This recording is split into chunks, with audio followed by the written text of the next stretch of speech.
إلهي بزنته لنكا مران منجدون انداوك أسجلين ليازو جمل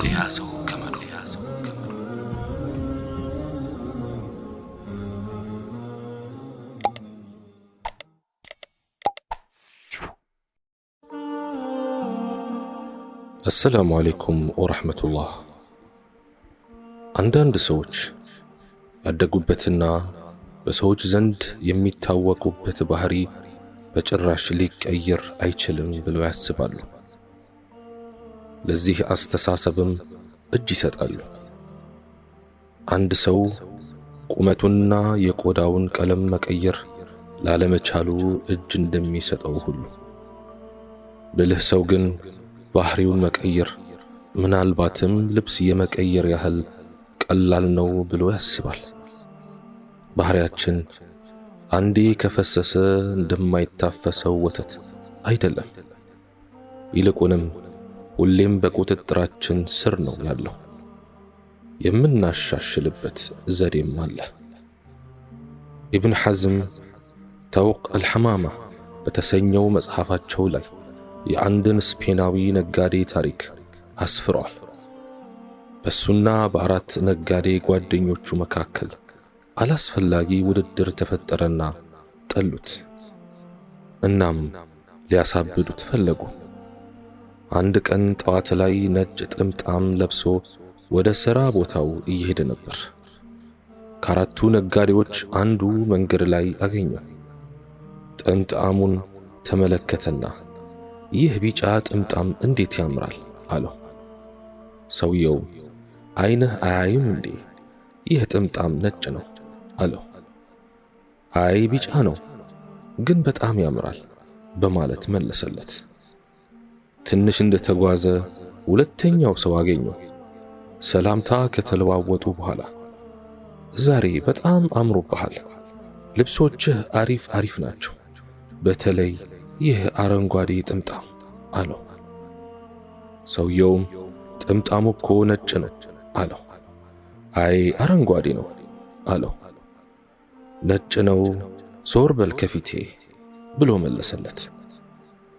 ነጋዴው እየተጓዘ ጥምጣሙ ነጭ መሆኑን ለማረጋገጥ አሁንም ይመለከተዋል። ሱቁ ደረሰና ከፍቶ ገባ። ሶስተኛው ነጋዴ መጣና ዛሬ ምን አይነት ውብ ቀን ነው፣ ልብሶችህ በጣም ያምራሉ፣ ይህ ሰማያዊ ጥምጣም ደግሞ በጣም አሳምሮሃል አለው። ሰውየው ቀለሙን ለማረጋገጥ አይኑን አሽቶ ጥምጣሙን ተመለከተና ውድ ወንድሜ ጥምጣሙ ነጭ ነው አለው። እሱስ ሰማያዊ ነው፣ ዋናው ነገር አምሮብሃል፣ ስለዚህ አትጨነቅ አለውና ሄደ።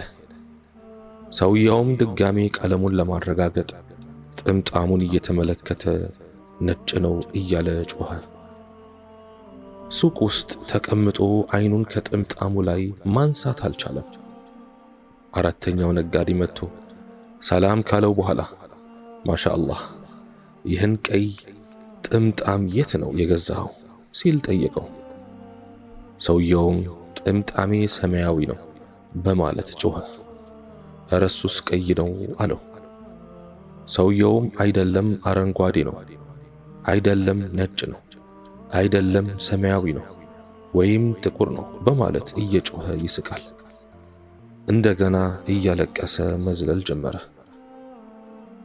ኢብን ሐዝም ሲናገሩ ከዚህ በኋላ ይህ ሰው አእምሮውን ስቶ በስፔን ጎዳናዎች ላይ ሲንከራተት አየው ነበር። ልጆችም ድንጋይ ይወረውሩበት ነበር ብለዋል። እነዚህ አራት ሰዎች ክህሎታቸውን በመጠቀም የሰውየውን ባህሪ ብቻ ሳይሆን አእምሮውንም መቀየር ችለዋል። ታዲያ አንድ ሰው ከጌታው ጋር ለመቃረብ የሚያስችሉትን በወህይ የተደገፉና የተሞከሩ ክህሎቶች እንዴት ተግባራዊ ማድረግ አይችልም? ያገኘውን ማንኛውም ጥሩ ክህሎት ተግባራዊ አድርግ፣ ደስተኛ ትሆናለህ። አልችልም ካልከኝ ቢያንስ ሞክረው እልሃለሁ። እንዴት እንደሚደረግ አላውቅም ካልክ ማወቅ ትችላለህ እልሃለሁ። ነቢዩ ዓለይሂ ሰላቱ ወሰላም እውቀት የሚገኘው በትምህርት ብቻ ነው፣ ምህረት አድራጊነት የሚገኘው በመታገስ ብቻ ነው ብለዋል። ጀግና ማለት ክህሎቱን ለማሻሻል ከአቅሙ በላይ የሚጥር ሰው ነው። ከራሱ አልፎ የሌሎችን ክህሎቶች ለማሻሻል ይጥራል። መሪነት፣ ተናጋሪነት፣ ሞዴልነት ለተወሰነ አካል ብቻ የተሰጠ አይደለም። ከዚህ አስተሳሰብ ተነጥላችሁ ለመውጣት ሞክሩ። በተለይ በሆነ ነገር ላይ ብቃት እንዳላችሁ ከተሰማችሁ፣ የተለየ ዕውቀትና ተሰጥኦ አለኝ ብላችሁ ከገመታችሁ፣ በተመሳሳይ ሙያ ላይ ካሉ ሰዎችም አንጻር ራሳችሁን ገምግማችሁ ብትበልጡ እንጂ እንደማታንሱ ካስተዋላችሁ፣ ያኔ የራሳችሁን ሐሳብ ያዙ፣ የራሳችሁን መንገድ ጥረጉ፣ የራሳችሁን መስመር ፍጠሩ፣ የራሳችሁን ደሴት ገንቡ፣ የራሳችሁን ክልል መስርቱ። ከምታስቡት በላይ ሌሎችን ልትጠቅሙ ትችላላችሁና ግድ የለም፣ ሞክሩት፣ ተግብሩት። መሪ መሆን የሚችል ግና ተመሪ ሆኜ ነው የተፈጠርኩት ብሎ ራሱን አሳምኖ ቁጭ ያለ ስንት አለ መሰላችሁ? ትልቅ አቅም እንዳላቸው በቅርበት የማውቃቸው በርካታ ሰዎች የሌሎች ሰዎች የሐሳብ ጥገኞች ሆነው ሲኖሩ እመለከታለሁ። ማስከተል ሲገባቸው ይከተላሉ፣ መምራት ሲኖርባቸው ይታዘዛሉ፣ መናገር ሲገባቸው ያዳምጣሉ። ሁሌም የሰው ሐሳብ ነው የሚያዳምጡት፣ የሚከታተሉትና የሚያደንቁት። ትልቁ ችግራቸው በራስ አለመተማመናቸው ይመስለኛል። በራሳቸው የሐሳብ ሀብትና ጉልበት ራሳቸውን ችለው የሚንቀሳቀሱ፣ የራሳቸውን ሐሳብ በማቅረብ አሸናፊ የመሆን አቅሙ ያላቸው አይመስላቸውም። ሐሳባቸው ጥሬና አንደኛ ደረጃ አይመስላቸውም። የሆነ ነገር ላይ ሐሳብ ቢሰጡ እንኳን በሐሳባቸው ትክክለኛነት ይጠራጠራሉ። ትክክል ስለመሆናቸው ያንገራግራሉ። ሌሎች ሰዎች በሚሰጧቸው አስተያየትና ትችት ምክንያት ከሐሳባቸው ይንሸራተታሉ። ትክክል ሆነው ሳለ የሰው ሐሳብ ስለቀረበበት ብቻ ትክክል እንዳልሆኑ ያስባሉ። የሰው ልጅ የተሟላ ሆኖ አልተፈጠረም። ፍጹምና እንከን አልባ የሆነ የሰው ሐሳብ የለም። ደረጃው ይበላለጥ እንጂ ሁሉም ጉድለት ይኖረዋል። የሰው ሐሳብ ሊተውት የማይገባ ቅዱስ ሐሳብ አይደለም። የቁርአን አንቀጽ አልያም ነቢያዊ ሐዲስ አይደለም።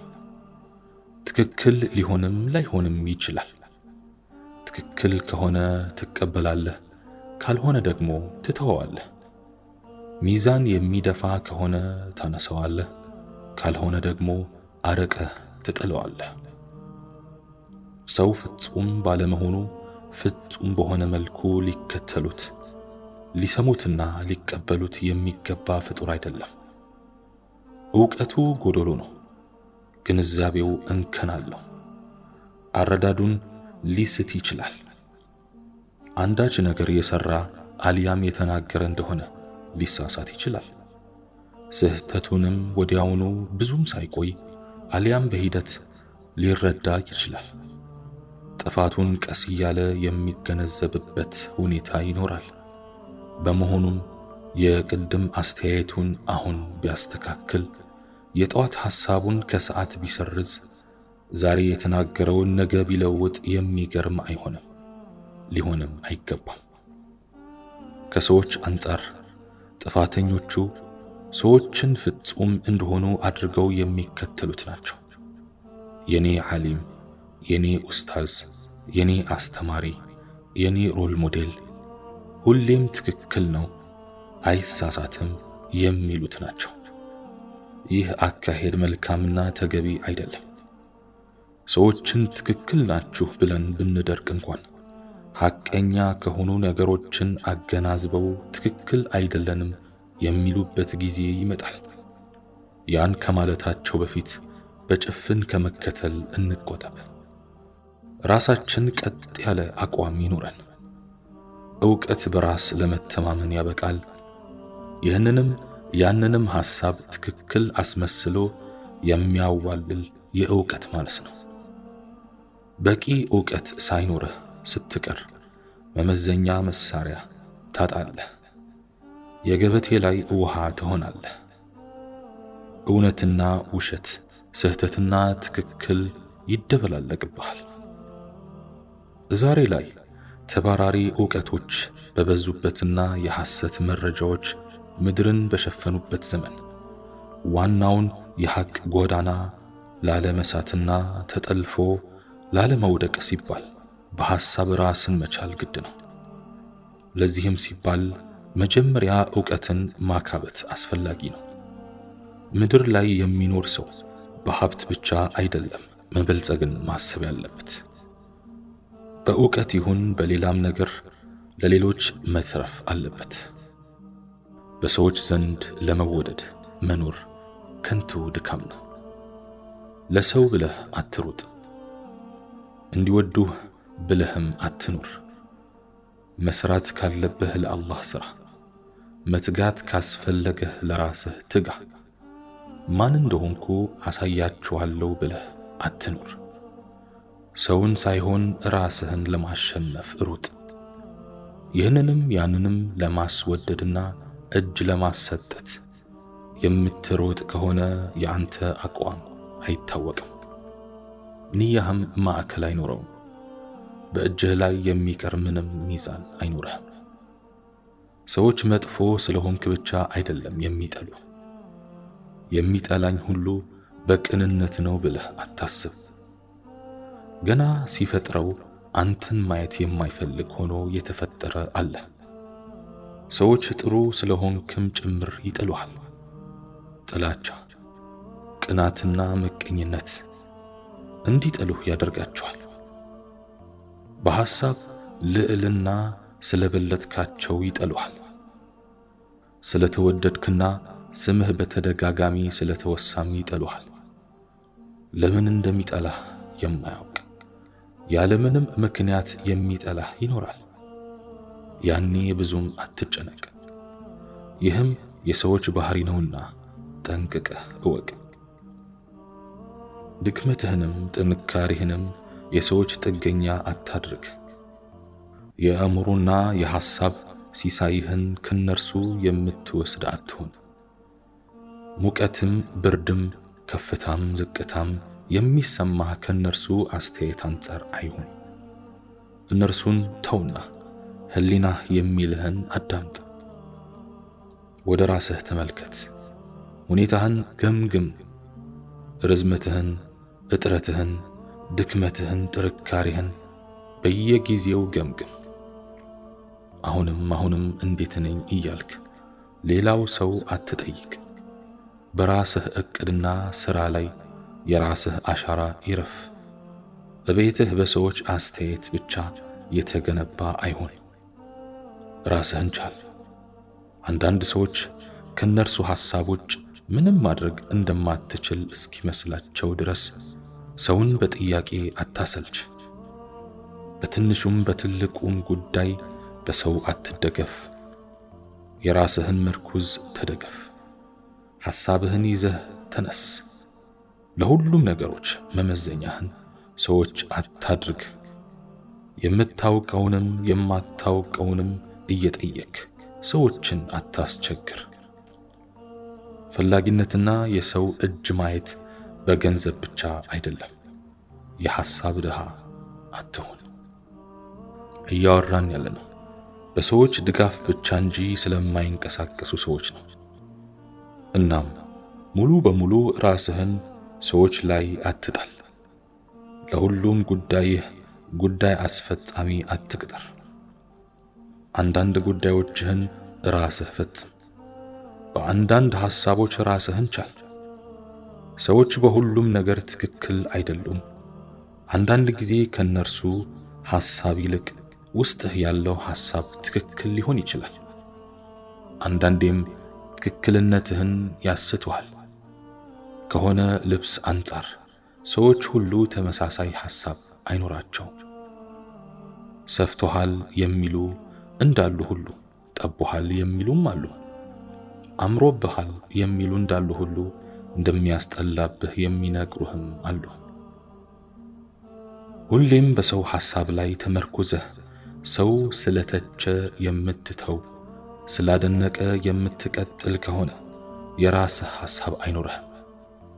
የራስህ ሚዛን የለህም። በየቀኑ የሰዎችን ሐሳብ የምትቀበል ከሆነ በየቀኑ ይመጡልሃል። አሁንም አቋምህን ያስቀይሩሃል። በዚህን ጊዜ አንተነትህን ታጣለህ። ከራስህ ሰውነት ትወጣና የሰው ትሆናለህ። የሰው ሐሳብ ማዳመጥ መልካም ሆኖ ሳለ ሁሌም ጥገኛ መሆን ግን መልካም አይደለም። ለራስህ ያለህን ግምት አታሳንስ።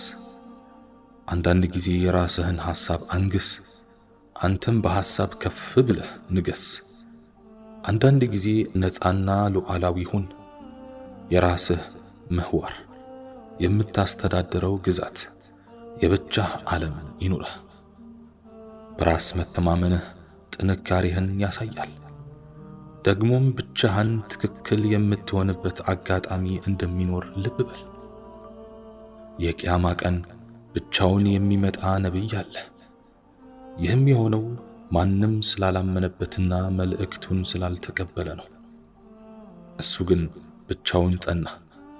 የትንሣኤ ቀንን አንድ ብቻውን ሆኖ መጣ። አንዳንዴም መንጋውን ልብ ሳይሉ በራስ መንገድ መጓዝ ጥሩ ነው። ሁሉም ሰው እውነትንና ዕውቀትን በተመሳሳይ ፍጥነት አያገኛትም። ቆይቶ የሚገባው አለ፣ ዘግይቶ መረጃ የሚደርሰውም ብዙ ነው። እናም ከዲን አንጻር ሁሌም እውነትን ያዝ። አላህ እውነተኞችን ይወዳል። ለመምሰልና ለማስመሰል አትከተል። እውነቱን እያወክ ሰው አደረገ ብለህ አታድርግ። በጥቅም አትታለል፣ በውዥንብርም አትወናበድ። የሰው ሐሳብ እውነትን የሚያስጥልህ ከአቋምህ የሚያፍረከርክህ ከሆነ አንተ በእውነቱ ሐሳብም የለህም፣ አቋም የለህም፣ መንገድ የለህም፣ ስኬትም አይኖርህም። መሪነትም ለአንተ አይገባም። ለራስህም ሆነ ለሌላው ብርሃን የመሆን አቅም የለህም። አላህ ስብሓንሁ ወተዓላ እኔም በተናገርኩት እናንተም በሰማችሁት የምንጠቀም ያድርገን። سبحانك اللهم وبحمدك أشهد أن لا إله إلا أنت أستغفرك وأتوب إليك وآخر دعوانا أن الحمد لله رب العالمين والسلام عليكم ورحمة الله تعالى وبركاته.